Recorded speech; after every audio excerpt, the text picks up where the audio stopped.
Hello everybody, welcome to the Cultural Studies modules in ENG Pathshala.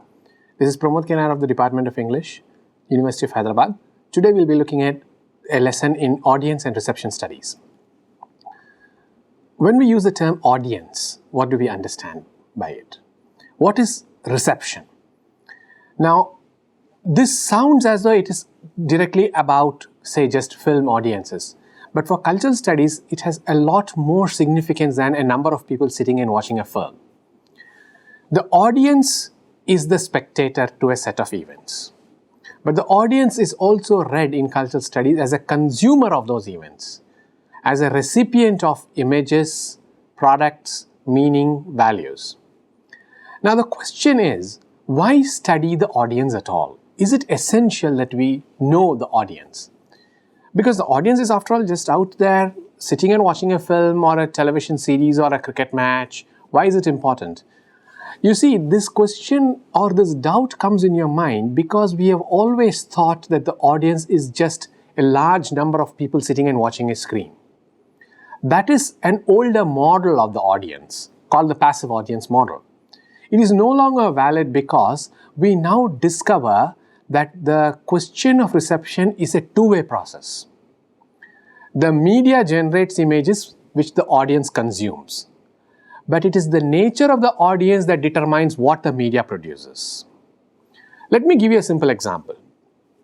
As a teacher, when I go into the classroom, I'm not addressing a blank wall or a camera like this. I'm addressing people. They're sitting and looking at me. So they're staring at me, all of them sitting here. And when I watch their expressions, I say something and somebody does this. What is that supposed to mean? So I look at that face and I say, this person has not understood what I have just articulated.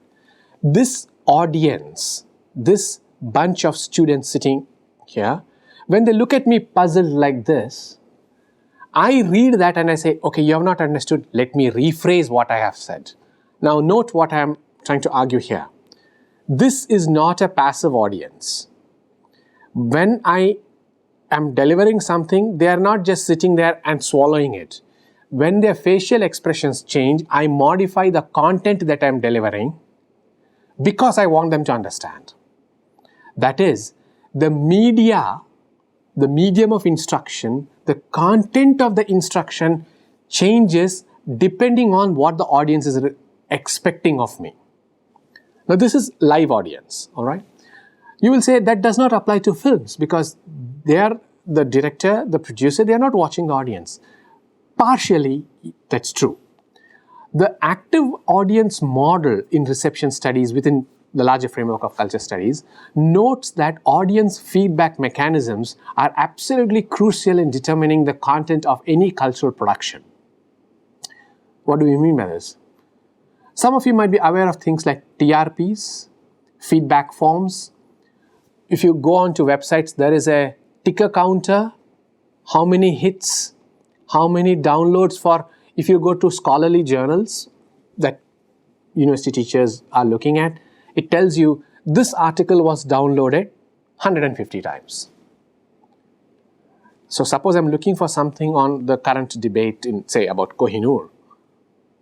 There's an article on Kohinoor and below that there's a line, 35 downloads, 150 views. So I say immediately, that must be important. That's why so many people are reading it. Now, am I being a passive audience? I am an audience determined by, whose responses are determined by what the other audience people have said. And the company that has put together that article says, this is a very popular area, obviously so many people are downloading it. So you see the loop which is coming into play. The contemporary audience studies looks at this loop not as a binary, audience and producer. That's not the binary any longer. People producing, people watching. No, they influence each other. They impact upon each other. The audience is determined by, persuaded by, prejudiced by the content. Yes, but the content is also influenced by what kind of audience is there to watch, to see, to listen, to read. Let me give you a second example. Some of you, if you go to bookstores or regularly check Amazon's website, you will have noticed that the largest selling kind of book now in India is retellings of history, the Ramayana, the Mahabharata, the revisiting of mythologicals. Now, are we reading the Ramayana and the Mahabharata? Are we reading scriptural ancient texts? We are reading actually modern reworkings, retellings of those. Now, when the first books of this type came out from Amish and Ashok Bankar and Devdutt Patnaik, they sold in millions.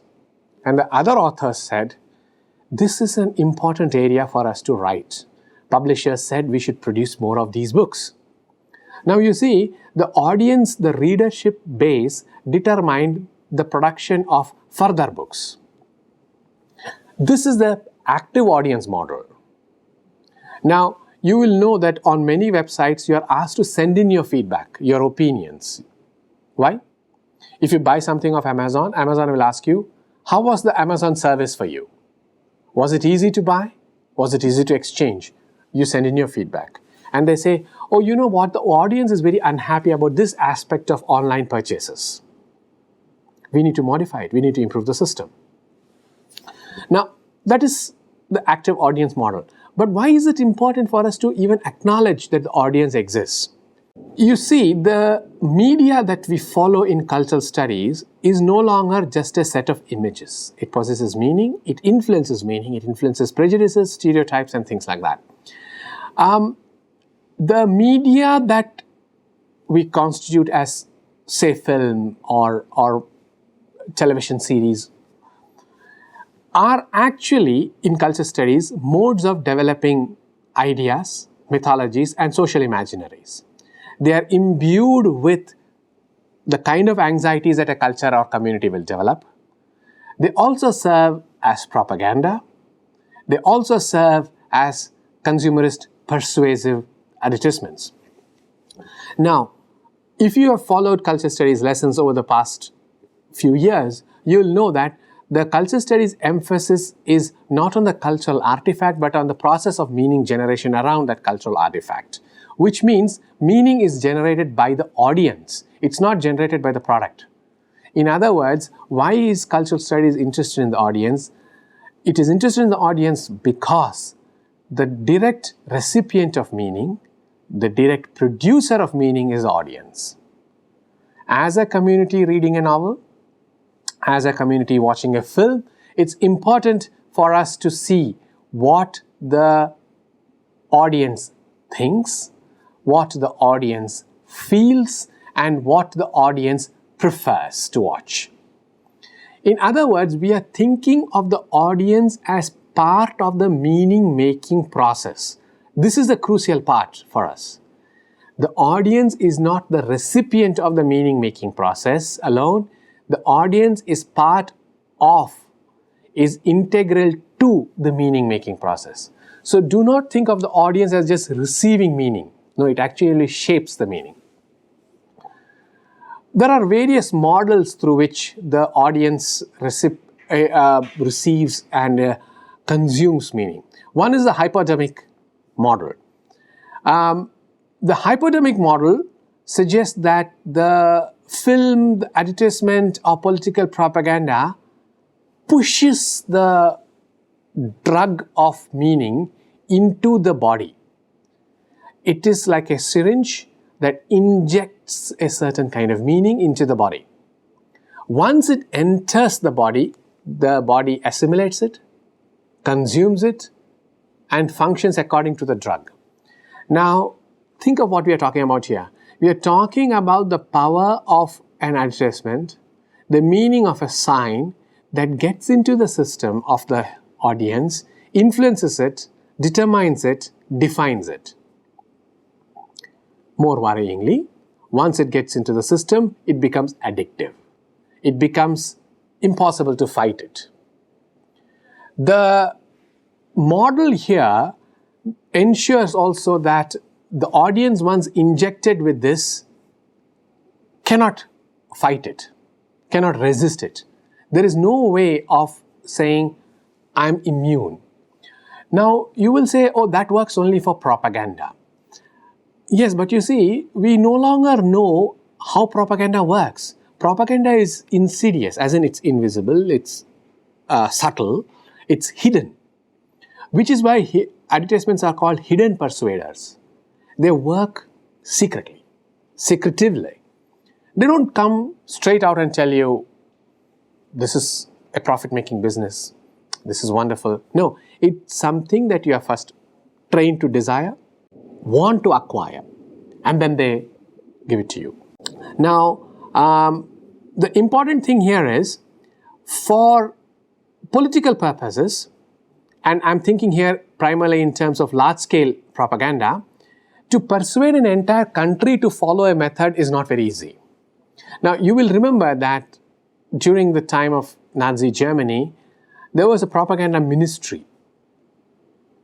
Goebbels, famously, determined every single piece of writing that the Germans were consuming, listening to on the radio, because his job, his task was to persuade the entire German country, the German race, that we should exterminate the Jews, that this is our fatherland, and we have utter sovereignty. In other words, how does a country justify war, justify genocide? It can't be done overnight. It can't be done with force, as in you can't threaten people. What we are looking at is a technique called manipulation, or the more acceptable word, persuasion. You can only persuade people over a period of time, step by step, which is why the hypodermic model is a useful one. The hypodermic model is useful because it gives you signs, symbols, meaning and values in small quantities, enters it into the system so that we are unable to fight it. You see, by the time we come to 1939, Hitler takes power several years before this, the German nation was convinced that war is essential. Now, how did that happen? We find it difficult to persuade one person.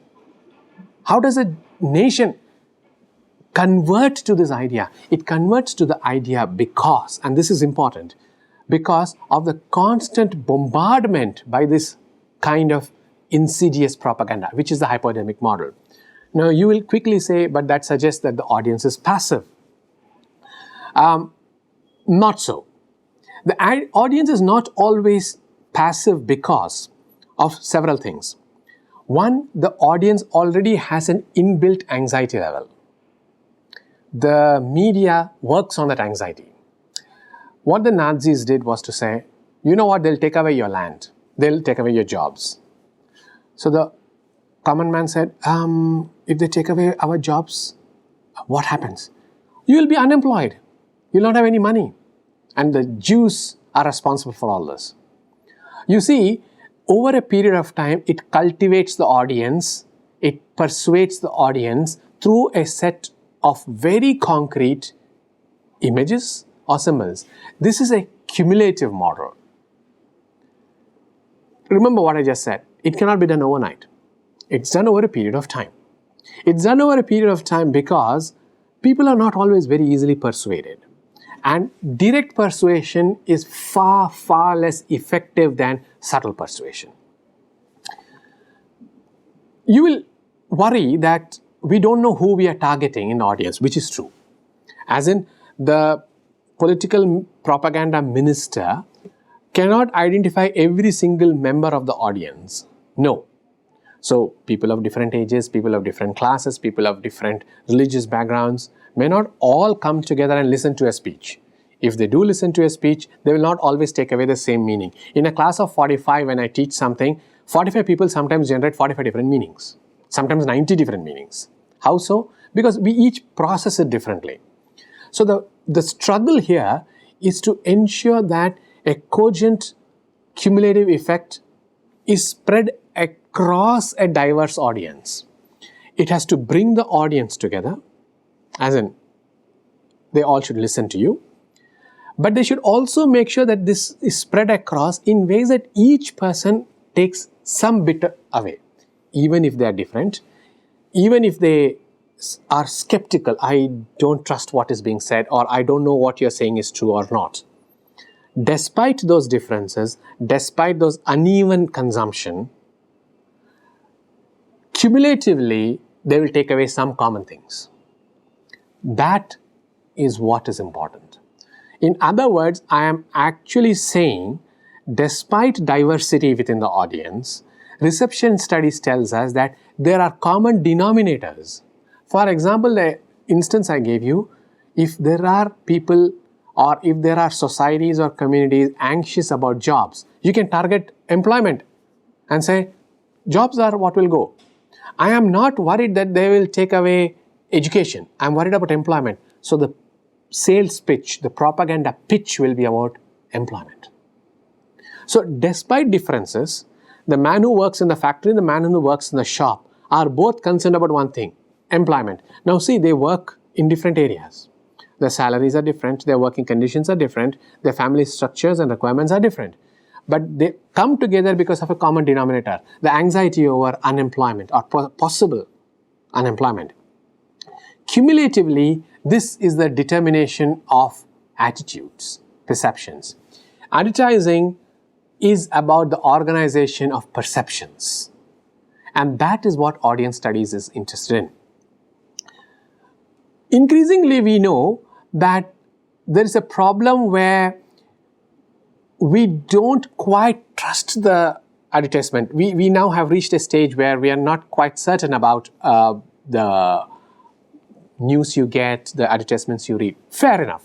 As in, we are not quite sure that we agree with what is going on and we say, oh, that's exaggerated, that's dramatized, that's over dramatic and all that. Yes, I understand that we all have reached a certain level of skepticism about images, language, and things like that. The point is well made. I understand public insecurity as integral to what we are now. Fair enough. However, you cannot also deny that there will be a large mass of people which remains persuaded. Now, we are speaking as people aware of this. But you see, how many of us are actually aware of the impact it's having over ourselves over a period of time? There is an immediate response, oh, that's terribly violent, that's unacceptable. But over a period of time, that reaches a second order of judgment where your attitudes begin to show shifts. As in, we need to understand that there is a first order of judgment and a second order of judgment. The first order of judgment is, oh my God, that's terrible. That's an instinctual response saying, we are very annoyed with what we are saying, we are very irritated with what we are saying. But over a period of time, the advertisements have generated power. Let me give you an example. If you look at newspaper advertisements for property now, you will see a lot of material and propaganda about gated communities. Now, why are gated communities so popular? Because gated communities are projected as mechanisms of separating yourself from the crowd, and it also instills a sense of security. Now, you see, you cannot instill a sense of security without first persuading them that outside the gated community they are insecure. So, the process of persuading people to buy a house in a very expensive gated community relies on not on first order judgment but on second order judgment. Over a period of time, mistrust and anxiety have to be cultivated and people have to be told, you know, if you live there you are safe, if you live here you are not safe. You will say initially, no, that's not true. I have lived in such places for a long time and I don't know why you are saying this. But you see, over a period of time, our judgment is altered because it is attached to not just insecurities, but social status, dignity, class value, and class roles. The audience is being manipulated, but the audience is not being manipulated against its wishes. Please recall what I said, that early binary of the passive audience is no longer valid. The audience is co-opted. The word works better because we think of persuasion as now a transactional process where we are influenced, but we are also influencing the advertisement. So I desire security, dignity, I want elite class occupation, elite class clothes, elite class places and lifestyles and things like that. And I'm looking for choices. Where do I go for this? So advertisement says, hey, we know exactly what you're looking for. For your kind of taste, this is the kind of house, this is the kind of clothing, this is the kind of job you need, which we'll sell to you. In other words, this is also a process of naturalization, or sometimes called mainstreaming. That is, it converts the diversity of the audience, the differences among the audience, into some kind of common set of choices which are catered to. So, for instance, the desire for elite occupations, for fashionable clothing, for cultural membership is common. Over a period of time, you share it with the other person. That person shares it with somebody else. So the heterogeneity of the audience is actually erased in favor of a more homogenized cultural space. And now all of these people say, oh, what is the kind of house we need? What is the kind of lifestyle we should follow? Along comes the advertisement. Are you this kind of a person? Here is a house for you. Are you this kind of person? Here is the kind of clothing for you. You see, by converting difference into a saleable thing, by converting difference into aspirations, you mainstream or normalize it so that the product can be sold. That is what the culture studies student is actually looking at. It's the conversion of heterogeneity, difference and diversity into a set of marketing strategies to whom the company, the advertising agent, the manufacturer says, here is our product. Feel free to utilize it. After all, it fulfills all your requirements. In the first place, the requirements themselves were suggested to us by them. The requirements are mainstreamed. They convert us into a group of people with similar likes and dislikes. Now, clearly, we are looking at lifestyleization. Mike Featherstone and others have spoken extensively about lifestyleization. Our opinions, our requirements, our resistance are always constantly mediated. And our demands about a lifestyle, our demands of any kind of opinion are clearly mediated by extraordinarily powerful modes of persuasion. Now, it's not that as soon as I see a television series or an advertisement, I'm persuaded by it. There's no direct influence that is working here. It's a flow. It's unstable. No media theorist will say there's a direct correlation between this and this. It's very difficult to pin it down. We do know that advertisements persuade us, but these are processes that work over a period of time. And it's now increasingly called a limited effect model for this particular reason. The effect is not right away visible. It works over a period of time. The newspaper editorial, the letters to the editor are part of this cultural apparatus. They are opinion makers. They are opinion persuaders, which tells us, by the way, this is useful. Now, you see, between the media and the audience is the medium. But the medium is itself layered, nuanced. It doesn't come directly to us. There are opinion leaders. Let me give you an example. Suppose you're traveling on a public transport system. And next to you is a person who's reading a book. And you ask, what book are you reading? And this person says, this is the kind of book I'm reading. Why would you like to read it? Then you get into a conversation and you ask, what's your job? And this person says, I'm actually a teacher. Now, the minute the person says this, the book he or she is reading acquires a certain value for you. You are the audience in this conversation, all right? But you're also involved in a transaction. You're evaluating the person, you're evaluating the book. The value of the book depends upon the person who's recommending it to you. The desire to read that book, the aspiration to read that book is partly to do with your conversation with this person. It's not that you know the book. You know the person, say, oh, you are a teacher, so you must have some sense about what you should read and what you should not read. So I should listen to your opinion. These are opinion makers. This is what is called the contextual process of mediatization. It is not the medium itself, but the conditions, the social layers through which the medium is in operation. So a speech given in the public park, the speech given by the politician, and the speech given in a film might be having the same words, might have the same tone, but because the contexts are different, they make different sense.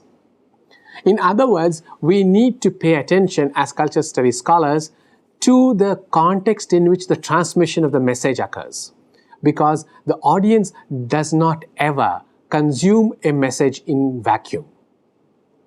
The audience is always already informed in some ways, prejudiced in some ways, influenced in some ways. Without this context or frame, there is no way of understanding a message. Which is why audience studies is very particular that they track the class of the audience, the readership, and things like that. People like Janice Radway and David Morley, who did the National Television Survey in the early 1990s, looked at the class of people who watch certain kinds of TV serials. Janice Radway, for instance, looked at readers of romance novels. And she argued that the audience is actively shaping the cultural product. That is, Janice Radway is working partly with the active audience model as well. The audience demands the romance, so the publishers publish more romances. It is not an unthinking large mass. Personal identity, class, race, gender, purchasing power, their family background, these are indices. Janice Radway's Reading the Romance was an extraordinary book because she demonstrated that it is not the publisher alone who determines the content of the romance. It's the audience that demands a certain kind of romance. David Morley's the nationwide television survey also looked at television consumers for this reason. Now, in all this, what is it we are looking at? We are looking at the audience shaping the content. Reception studies is therefore interested not in the binary between producer and audience. It's interested in the transaction between the producer and the audience. Let me quickly summarize what we have been talking about. When the audience seeks a certain use of a product, desires a certain meaning out of a product, it wants gratification. It demands utility. The consumer is saying, I want this use. I need to be satisfied. The word I used was gratification. The producer puts together a product and puts in certain meanings. Whether the same meaning is available to the audience or interpreted in the audience, we cannot be certain. This was argued by a man called Stuart Hall, who inaugurated the series of studies in culture studies and inaugurated the field of culture studies basically at the Center for Culture Studies at Birmingham University. Stuart Hall published an essay called Encoding/Decoding, where he argued that the audience decodes the message in the a cultural artifact, in the film or whatever it might be. And that decoding involves the psychological condition of the audience, their class affiliations. Remember my example from Janice Radway. In other words, what Stuart Hall was saying is the process of communication between the producer and the consumer has a medium. Yes, the cultural artifact encodes a meaning which has to be decoded by the audience. This decoding is context specific. What are the uses I want of this book? I determine it based on my needs. So whether the producer has given this or not, I should be satisfied that, oh, when I read this book, I am looking for this and I've got it. The message of the book, encoded in the book, is not necessarily the message the audience gets. The diversity of the audience generates a diversity of meaning or a diversity of interpretations, because there is no guarantee that we all decode the film or the book in the same way. Now, this cannot be carried to the extreme that all kinds of reading are possible. That's not true. For instance, it will be very difficult to argue that Hamlet is actually a comedy.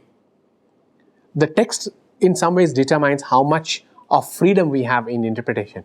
But there is no longer any guarantee that the exact same meaning that is encoded will be decoded in the same fashion.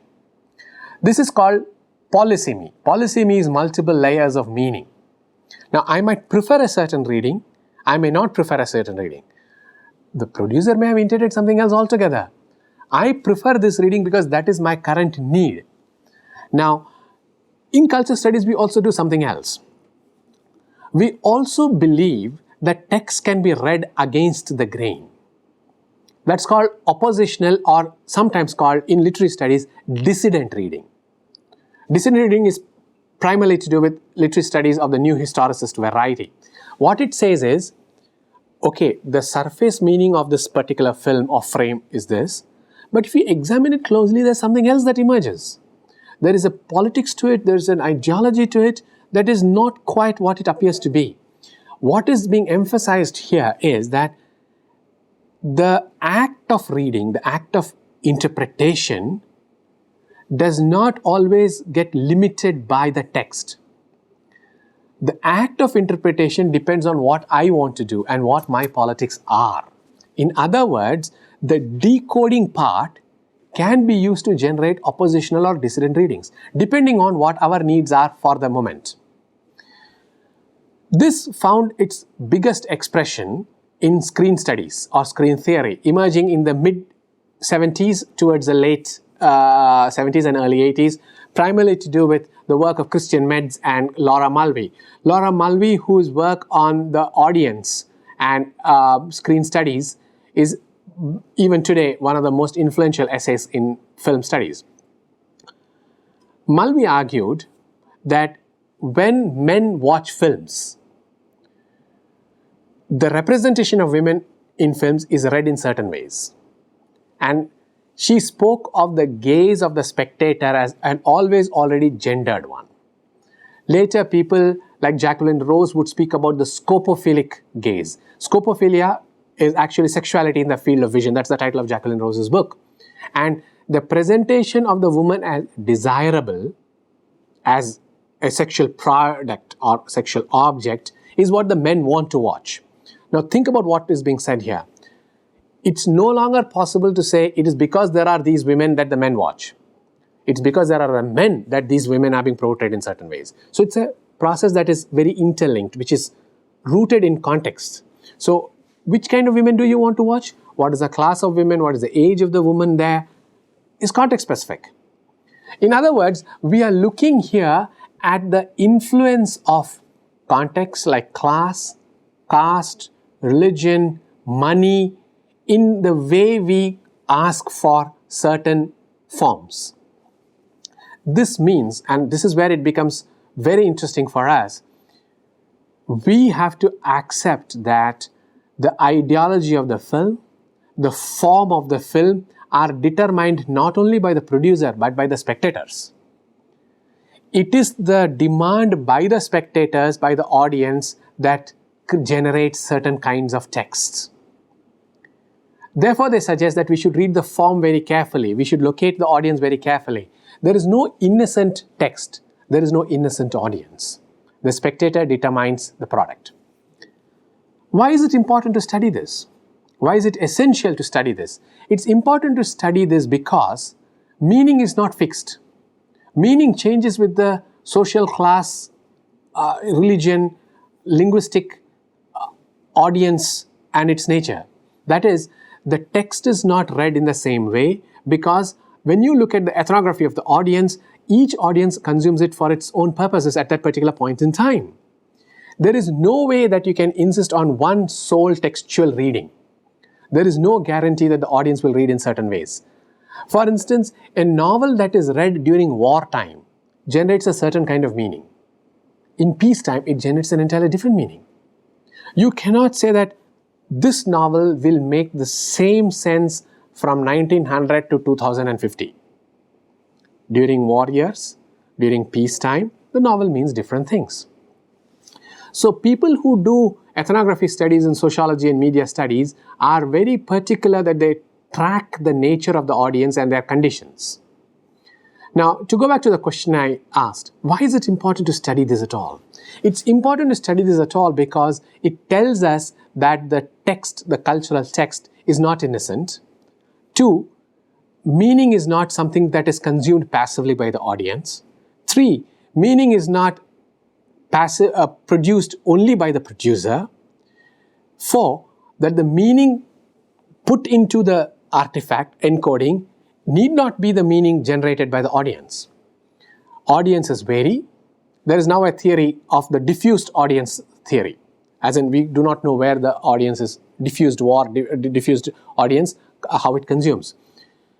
What we can accept and understand is meanings encoded by the producer are altered by, consumed in different ways by the audience. When I want to make meaning out of lives being portrayed on the screen, I can only interpret those lives in the way my specific social context makes sense of life. It could be aspirational, as in the portrayal of the rich and the famous will say, oh, those are the kinds of people I want to be. But it's still being decoded in my own context, in the way I want it read. It can't be that everybody can read it in the same way. There is also a question of cultural competence. How we read text. For instance, culture studies scholars will be skeptical about this. The others may not be. In other words, it's important to look at the context of the media text, the context of the media process. To conclude, audience studies is important because the process of meaning making is no longer only invested in the producer. The text is no longer innocent and closed off, and the audience is no longer passive. Because cultural texts are about power relations, the determining factors that the audience carries by way of its class affiliations and its political requirements and the editorial requirements of the producers are part of a process. They are no longer distinct domains. The audience says, this is what we want, this is the kind of film we watch. The producer says, let's give them a new thing for them to be fascinated by. The rise of the superhero comic book, the fantasy, the kind of retellings of epics are not innocent acts by, say, Penguin or Random House.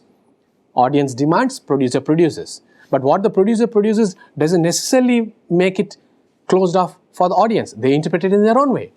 Culture studies, because of its interest in power and cultural artifacts, looks at this transaction as part of the process of social differentiation. And that's why we need to study it.